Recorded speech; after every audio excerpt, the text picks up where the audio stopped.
नमस्कार साथियों, आप सभी का अपने YouTube चैनल में स्वागत करता हूं।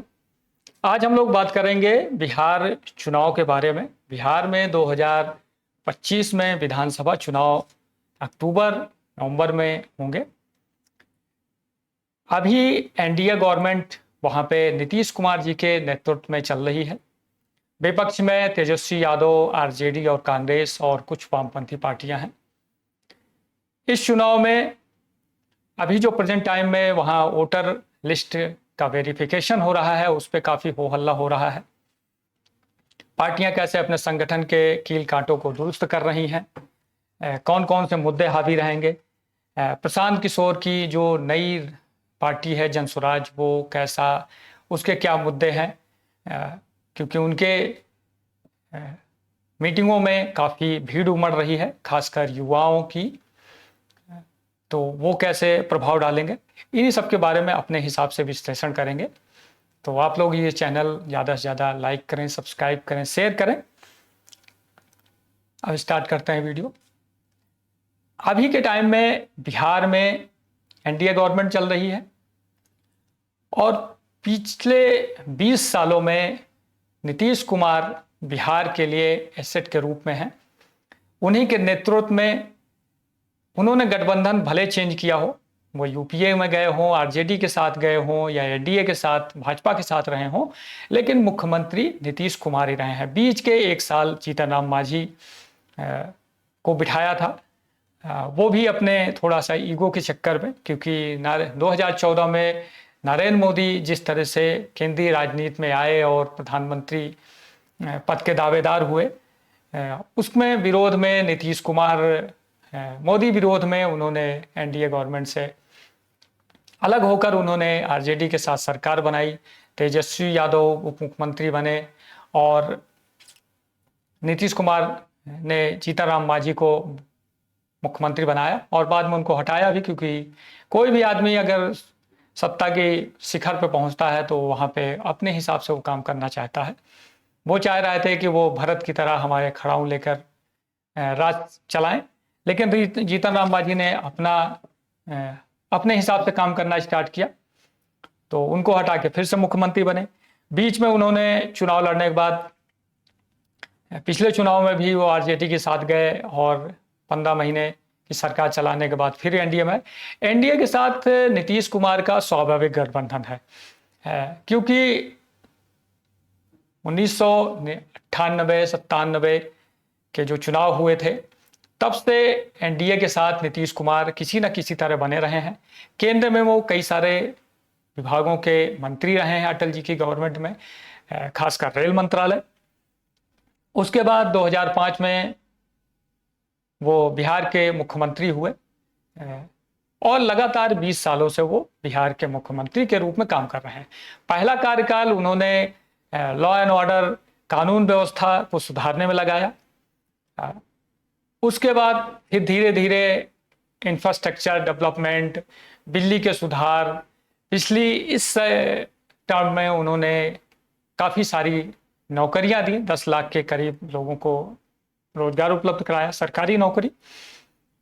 अब बिहार की गवर्नमेंट की कोशिश है कि वो इन्वेस्टमेंट लाए, बाहर से लाए, बड़ी बड़ी कंपनियां लाए, क्योंकि बिहार में एक समस्या पलायन की है। 80-90 के दशक में जिस तरह बिहार में गवर्नमेंटें चलती रही हैं और चेंज होती रही है, अराजकता का माहौल रहा है, बाहुबल, धन बल, इसकी बहुलता हो गई थी। अभी भी है, लेकिन उस तरह की नहीं है। जो अपहरण उद्योग, फल फूला वहाँ, उससे उद्योग धंधे बंद हो गए, रोजगार खत्म हो गया। लोग बाहर दिल्ली, मुंबई जैसे बड़े महानगरों में जाकर कष्टकारी जीवन जी रहे हैं। बिहार में न शिक्षा की कमी है, बिहार में सबसे ज़्यादा आईएएस, आईपीएस, यूपीएससी में सेलेक्ट होने वाले बच्चे, इंजीनियरिंग के क्षेत्र में सबसे ज़्यादा लोग, राजनीतिक रूप से सबसे ज़्यादा सक्षम और सबसे ज़्यादा अपडेट रहने वाले बिहार के लोग। लेकिन इन सब कारणों से जो 80-90 के दशक में जो वहाँ अराजकता हुई और राजनीति में कई बार सरकारें चेंज होती रही, फिर लालू राज आया और लालू राज में जिस तरह वहाँ पे उद्योग धंधे बंद हुए, लोगों का पलायन हुआ, और जातीय संघर्ष बढ़ा, नक्सलवाद ज़्यादा बढ़ा, कई सारी वहाँ सेनाएं खड़ी हो गई अलग अलग जातियों की। और यह 2005 तक चलता रहा, जब तक लालू और राबड़ी का राज था। 2005 में नीतीश कुमार के नेतृत्व में एनडीए गवर्नमेंट बनी और फिर उन्होंने लॉ एंड ऑर्डर सही किया, पुलिस में सुधार किया। नीतीश कुमार पहले ऐसे व्यक्ति हैं जो भारत में जिन्होंने महिलाओं को 50% नागरिक और पंचायत चुनाव में 50% आरक्षण देने का काम किया। महिलाओं के क्षेत्र में अगर रोल मॉडल के रूप में देखा जाए तो नीतीश कुमार से अच्छा कोई मुख्यमंत्री नहीं होगा अभी तक इस 70 सालों में। जिस तरह ने उन्होंने महिलाओं केंद्रित योजनाएं चलाई, उनको आरक्षण देना हो, उनको शिक्षा से जोड़ना हो, जैसे साइकिल उन्होंने बांटा, जो 10वीं 12वीं करती थी बच्चियां उनको साइकिल देना मुफ्त में, वजीफा देना, शराबबंदी जो सबसे बड़ा अचीवमेंट है। शराबबंदी कितनी हुई है बिहार में ये तो देखने वाली बात होगी, लेकिन उन्होंने महिलाओं को केंद्रित ही ये योजनाएं चलाई। और अभी जैसे उन्होंने सरकारी नौकरियों में 35% आरक्षण देने की बात कही है, तो नीतीश कुमार एनडीए गवर्नमेंट ने इस चुनाव में जैसे महिलाओं को 35% आरक्षण देना, उसके बाद जो वहाँ वृद्धावस्था और विकलांग ये सब पेंशन होती थी जो सामाजिक सुरक्षा के दायरे में आती हैं, ये इसकी जो है 400 रुपये मंथली पेंशन होती थी, उसको बढ़ा के उन्होंने 1100 रुपये किया है। तीसरा, उन्होंने अभी जल्दी में ही मुफ्त 100 यूनिट मुफ्त बिजली देने की घोषणा की है। विपक्षी पार्टियां तेजस्वी यादव, कांग्रेस, ये जैसे अन्य राज्यों में लाडली बहना योजना या लाडली लक्ष्मी योजना कहीं 1500 कहीं 2100 रुपये सरकारें दे रही हैं, मध्य प्रदेश, दिल्ली, महाराष्ट्र, तो वैसा वो कोशिश कर रहे हैं उसको मुद्दा बनाने का। बीजेपी की भी कोशिश है कि वो नीतीश कुमार क्योंकि फ्री में चीज़ें देने का में विश्वास भी नहीं रखते और खासकर वित्त प्रबंधन में वो किसी तरह की ढिलाई नहीं करते, लेकिन बीजेपी की कोशिश है कि चुनाव से पहले या फिर चुनाव के बाद ऐसी घोषणाएं की जाएं चुनाव के पहले कि हम भी महिलाओं को कुछ वित्तीय रूप से सहायता उपलब्ध कराएंगे।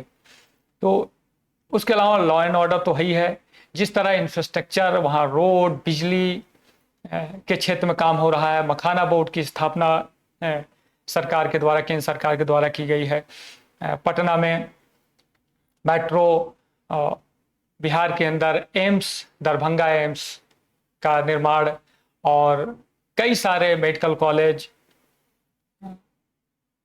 और मतलब स्वास्थ्य के क्षेत्र में काम, AIIMS, IIMs, medical college, IIT, तो लगभग हर क्षेत्र में जो सरकारी योजनाएं हैं उसको ज़्यादा से ज़्यादा बिहार के धरातल उतारने का एनडीए गवर्नमेंट का प्रयास है।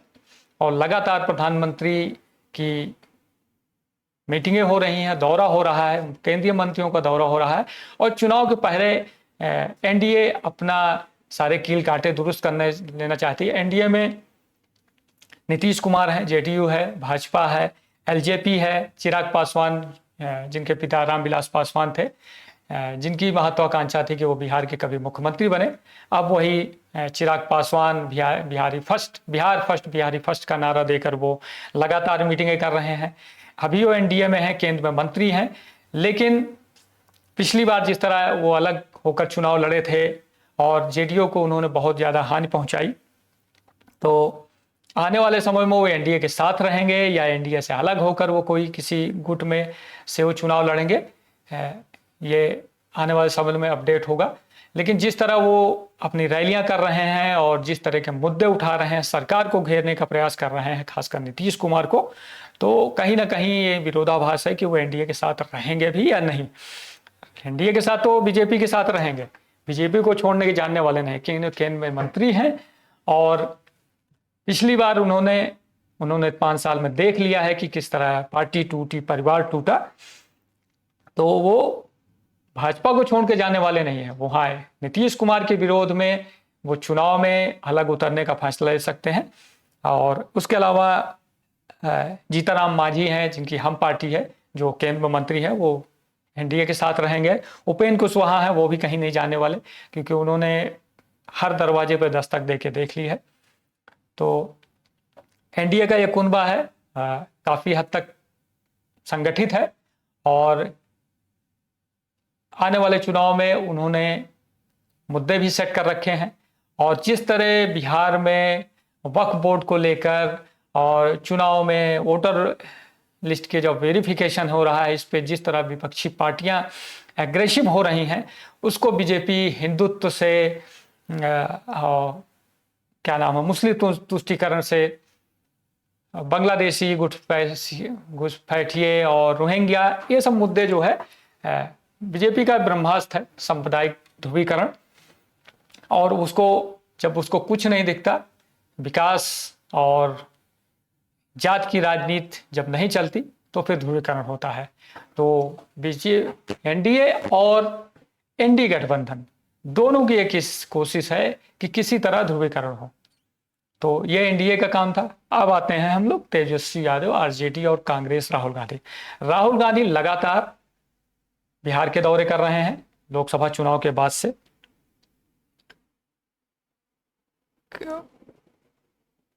पप्पू यादव और अभी क्या नाम है, कन्हैया कुमार, जिनको कांग्रेस वहां जमीन पे उतार रही है, उन्होंने यात्रा भी निकाली थी। लेकिन तेजस्वी यादव इन दोनों लोगों को पसंद नहीं करते हैं, पप्पू यादव और कन्हैया कुमार को। अभी पिछले दिनों हमने वीडियो में कई सारे प्लेटफॉर्म पे देखा है कि किस तरह पप्पू यादव और कन्हैया कुमार को राहुल गांधी और तेजस्वी यादव के साथ ट्रक पे नहीं चढ़ने दिया। रोड शो था, धरना प्रदर्शन था। तो आरजेडी और कांग्रेस, आरजेडी का जो फिक्स वोट बैंक है वो यादव और मुस्लिम है, और उसको वो पूरी तरह से अपने पाले में रखने का प्रयास कर रहे हैं। जिस तरह वहाँ वक्फ बोर्ड को लेकर सभाएं हुई, धरना प्रदर्शन हुआ, वो कहीं ना कहीं मुस्लिमों को अपने साथ रखने का पूरा प्रयास है। और ये दोनों वोट बैंक लगभग 30% के करीब है। उसके अलावा आरजेडी की एक कोशिश है किसी भी तरह सवर्णों में, खासकर राजपूतों में, और राजपूतों को अपनी तरफ मिलाया जाए, क्योंकि कोयरी, कुशवाहा ये नीतीश कुमार के साथ हैं, दलित, महादलित, पासवान ये जीतनराम मांझी और चिराग पासवान के साथ हैं। बीजेपी वहाँ सवर्णों की राजनीति करती है, उसके साथ भूमिहार है, राजपूत हैं, ब्राह्मण है, बनिया है, और जो कुछ महिला वोटर, वो सभी जातियों में, सभी संप्रदायों में है, बीजेपी का वोटर है। और आरजेडी की एक कोशिश है कि किसी भी तरह यादव और मुस्लिम के अलावा किसी एक जात के उसको तोड़ा जाए, वो चाहे सवर्ण में हो या फिर कुशवाहा कोयरी में हो। क्योंकि दलितों में कांग्रेस का थोड़ा बहुत होल्ड है, क्योंकि कांग्रेस भी सवर्णों और दलित की राजनीति करती है। मुस्लिमों को भी पिछले जैसे चुनाव में हमने देखा, बिहार में, दिल्ली में और लोकसभा के चुनाव में मुस्लिमों ने भरकर वोट कांग्रेस को दिया है। तो आरजेडी की कोशिश और कांग्रेस की कोशिश है कि किसी भी तरह यादव, मुस्लिम और दलित को अपने साथ मिलाया जाए, जिससे, क्योंकि पिछली बार जो एनडीए और एनडीए गठबंधन का जो वोट शेयर था वो 1-1.5% के फर्क में था। सीटों में भी लगभग बराबरी पे थे। अच्छा, जीतनराम मांझी ना होते तो शायद एनडीए के गवर्नमेंट की सरकार भी ना बनती, तेजस्वी यादव ही मुख्यमंत्री बनते। बीच में तेजस्वी यादव मुख्यमंत्री के रूप में कार्य भी किया। तो भाजपा और जेडीयू जो है जंगल राज का भय दिखाकर और लालू यादव के भ्रष्टाचार को आगे रखकर उस पर अटैक करती है।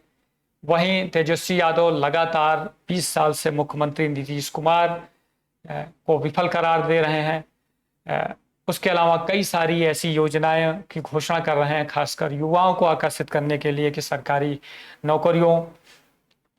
नौकरियां देंगे। जैसे उन्होंने पिछली बार 10 लाख नौकरियां देने का जो वादा किया था, और नीतीश कुमार ने दिया भी, लेकिन उसको वो अपने उसमें खाते में जोड़ते हैं। तो उसके अलावा पिछले कुछ दिनों में लगातार बिहार के अंदर राजनीतिक रूप से नहीं, हत्याएं हो रही हैं, खासकर ठेकेदारों की, डॉक्टर की, कई सारे लोगों की इस बीच में हत्याएं हुई हैं।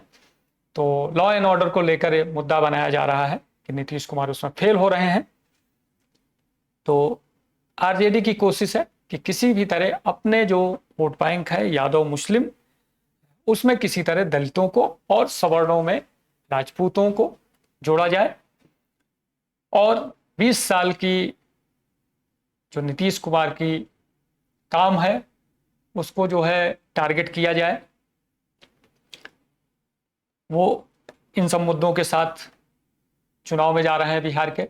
उसके बाद प्रशांत किशोर, पीके की जन स्वराज पार्टी, पिछले 2-3 सालों से लगातार प्रशांत किशोर बिहार में राजनीतिक यात्राएं कर रहे हैं, लोगों से मिल रहे हैं, कई हजार किलोमीटर की यात्रा कर चुके हैं और कई यात्राएं कर चुके हैं। अभी भी वो बिहार को नाप रहे हैं, पैदल नापा, रोड शो किए, बैठकें कर रहे हैं। कई सारे लोग उनकी पार्टी से जुड़ भी रहे हैं। अभी पिछले दिनों मशहूर यूट्यूबर पिछले भी भाजपा में थे, फिर अभी वो मनीष कश्यप वो बीजेपी में गए हैं, और भी कई सारे ब्यूरोक्रेट्स और आरजेडी के कई सारे मुस्लिम लीडर को उन्होंने अपनी पार्टी में जोड़ा है। तो जन स्वराज का जो मेन फोकस है वो युवाओं पे है, पलायन और बेरोजगारी, और बिहार के अंदर इंडस्ट्रियलाइजेशन कैसे किया जाए, इस पे है। उनकी सभाओं में भीड़ खूब हो रही है। अब वो भीड़ कितना वोट में तब्दील होती है वो चुनाव के बाद रिजल्ट में पता लगेगा। प्रशांत किशोर खासकर वो चुनावी प्रबंधन से जुड़े रहे हैं। 2014 के चुनाव में मोदी का जो वेव आया वो प्रशांत किशोर का भी उसमें हाथ रहा, उनका डिजिटल मार्केटिंग का हाथ रहा।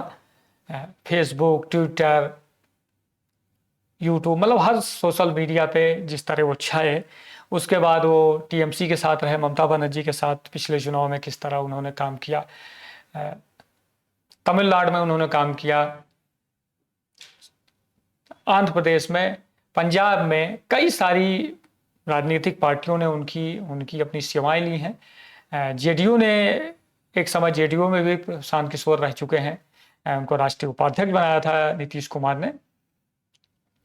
लेकिन अब वो जो है बिहार की राजनीति कर रहे हैं। उनको पीके के नाम से भी जाना जाता है। उनकी सबसे बड़ी जो कमजोरी है वो ब्राह्मण होना। बिहार में पिछले 30, 35, 40 सालों में कोई भी ब्राह्मण मुख्यमंत्री नहीं बना। वहां की जो केंद्रित राजनीति है वो ओबीसी और दलित पे हो गई है, वो एक कारण है। दूसरा, वो चुनावी प्रबंधन देखते थे, उन्होंने कोई ग्राउंड पे तो काम किया नहीं था। लोगों को एक फेस रख के उन्होंने उसकी मार्केटिंग की है। अब वो खुद फेस हैं, उस पर लोग कितना विश्वास करेंगे। भले वो बेरोजगारी की समस्या बिहार में है, तभी लोग वहाँ से निकल कर बाहर नौकरियों के लिए जाते हैं। यूपी बिहार की एक आम समस्या है। और बेरोजगारी और भ्रष्टाचार, सरकारें थोड़ा बहुत कहीं ना कहीं थोड़ा बहुत भ्रष्टाचार भी होता है। तो पीके की कोशिश युवा, बेरोजगारी और मुस्लिमों को भी अपने साथ रखने का वो पूरा प्रयास कर रहे हैं। पिछले विधानसभा के जो उपचुनाव हुए थे उन्होंने कई सारी सीटों पे अपना दमखम दिखाया भी है।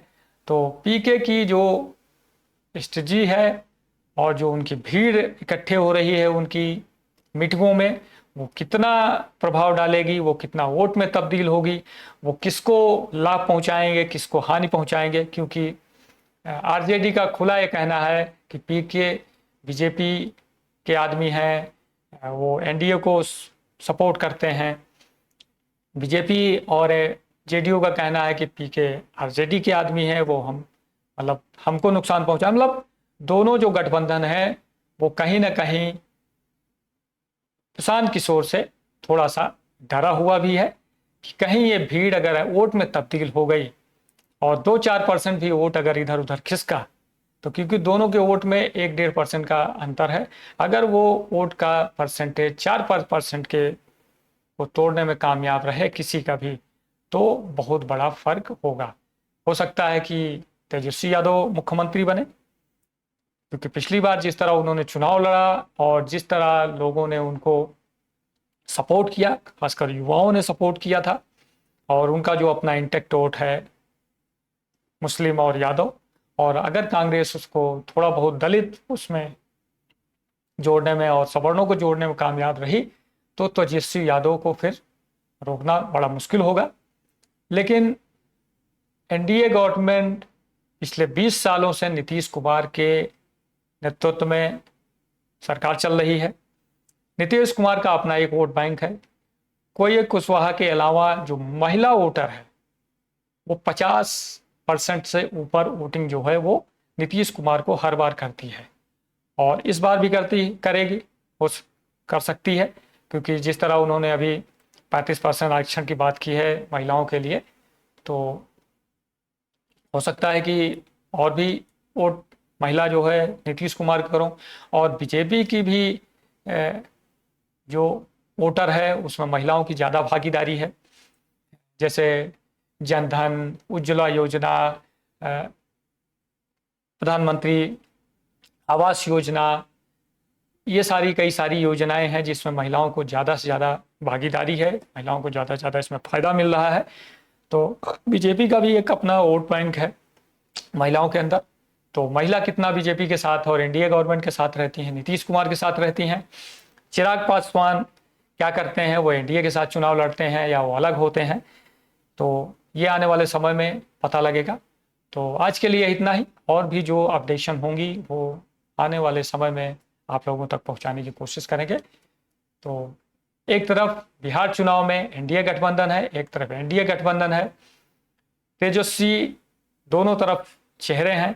एक तरफ नीतीश कुमार मोदी के चेहरे पर चुनाव लड़ा जाएगा, दूसरी तरफ राहुल गांधी और तेजस्वी यादव हैं, और उनके साथ लालू प्रसाद यादव जो सामाजिक समीकरण बैठाने में माहिर हैं। तो और तीसरी तरफ पीके जो अभी नए नए इस क्षेत्र में आ रहे हैं, और कई सारी छोटी छोटी राजनीतिक पार्टियां भी वहां उठ रही हैं। वो क्या प्रभाव डालेंगी, पॉकेट में डालेंगी या वो सिर्फ नाम के लिए चुनाव लड़ेंगी, ये सब आने वाले समय में दिखाई देगा। तो आज के लिए इतना ही। आप लोग, ये मेरा यूट्यूब चैनल है, इसको ज़्यादा से ज़्यादा लाइक करिए, सब्सक्राइब करिए, शेयर करिए। धन्यवाद। जय हिंद, जय भारत।